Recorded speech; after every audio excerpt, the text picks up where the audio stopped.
Alô galerinha, sou o professor Guedes e hoje eu não estou aqui para te dar aula não. Estou aqui para conversar com vocês sobre o Enem, Exame Nacional do Ensino Médio. Vamos traçar algumas estratégias? Por que alguns bons alunos não vão tão bem nesse tipo de prova? Já parou para pensar nisso? Isso é muito comum, você deve conhecer algum aluno assim. Pois bem, o Enem é um exame diferenciado, tá? Não tem nenhum exame igual a ele no Brasil. As questões do Enem trazem alguns diferenciais que eu queria discutir agora rapidamente com vocês. Primeiro, são questões contextualizadas, ou seja, são questões que sempre têm, por menor que seja, um contexto, um motivo de existência. Segundo, elas não avaliam necessariamente conteúdos, mas sim habilidades. Habilidades essas que são apresentadas na matriz de habilidades do INEP. Não vamos falar disso agora não. Terceiro, essas questões elas são difíceis às vezes no letramento, elas são por níveis de letramento. Questões fáceis, questões médias, questões difíceis, por conta do letramento, não por conta do conteúdo. Quarto diferencial das questões do Enem, elas trabalham com temas transdisciplinares, temas que não fazem parte de uma disciplina em si, mas sim da grande área, ciência da natureza ou ciências humanas. Por exemplo, lixo e reciclagem. É um tema que faz parte de uma grande área chamada ciência da natureza. Por exemplo, industrialização brasileira. Tanto o professor de história quanto de geografia pode trabalhar esse tema. São temas transdisciplinares. Várias questões do Enem trabalham com esses temas. E um quinto diferencial é que você tem pouco tempo para resolver essas questões. Tá? Isso é muito importante. Em média, você tem 2 minutos e 40 segundos para fazer uma questão do Enem. Isso é bem complicado. A título de comparação, no exame de qualificação da UERJ, aqui no Rio de Janeiro, você tem 3 minutos e meio para fazer cada questão. E são questões de múltipla escolha também. Partindo desses diferenciais, o seu resultado do Enem depende de 4 fatores que a gente detectou. Na verdade, a gente fez essa detecção em conjunto. A equipe do Gênio se reuniu e a gente detectou 4 fatores importantíssimos que vão influenciar no seu resultado. Primeiro, a escala de proficiência. Vou comentar essa escala daqui a pouquinho. Segundo, a tal da teoria da resposta ao item, TRI. Terceiro, uma correção subjetiva da redação. A gente vai falar disso daqui a pouquinho. E quarto, os pesos de cada prova no curso que você escolhe, na universidade que você deseja. É isso que vai influenciar o seu resultado no Enem. Você deve estar pensando assim, como assim peso de cada prova? Não é uma prova só? Primeiro passo, galera, para fazer um bom Enem, você tem que lembrar que você não faz uma prova só. Você faz 5 provas. 5 provas bem distintas. No sábado, você faz 2 delas. No domingo, você faz outras 3. Por isso que o domingo tem um tempo maior. No sábado, você faz prova de ciências humanas e suas tecnologias e ciências da natureza e suas tecnologias. 90 questões no total. Já no domingo, você faz redação, linguagens e matemática.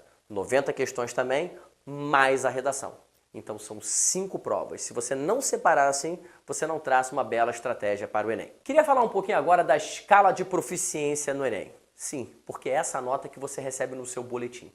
Você não recebe número de acertos. Para cada uma dessas 4 áreas, ciências humanas, ciência da natureza, linguagens e matemática, você tem o seu número de acertos e isso é transformado numa escala de proficiência. O perigo é que essa escala não é uma escala fixa, ela é móvel. Ela se baseia no meio, que é o 500. A nota 500 é a média de todos aqueles candidatos que fizeram aquela prova. A partir dessa nota 500, você pode ficar acima da média ou abaixo da média. Não existe um máximo, não existe um mínimo. Ou seja, cada prova tem uma escala.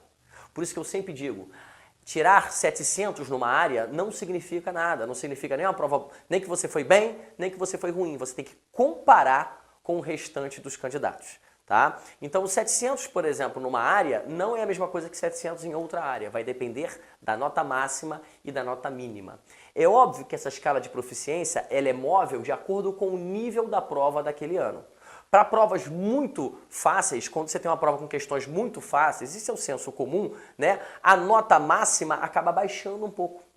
Já quando a prova é muito difícil, quando os alunos saem da prova do Enem reclamando assim, olha, matemática esse ano foi muito difícil, a nota mínima costuma ser alta.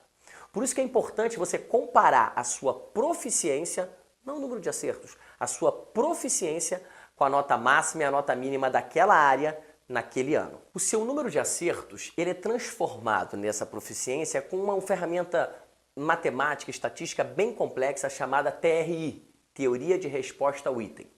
Item, nesse caso, como o Enem chama, é a questão, tá? O Enem trabalha item como a questão. Ou seja, essa teoria transforma a sua pontuação 40, por exemplo, que é a pontuação muito boa, um total de 45 questões, você acertou 40, muito boa, numa proficiência que pode ser, por exemplo, 765.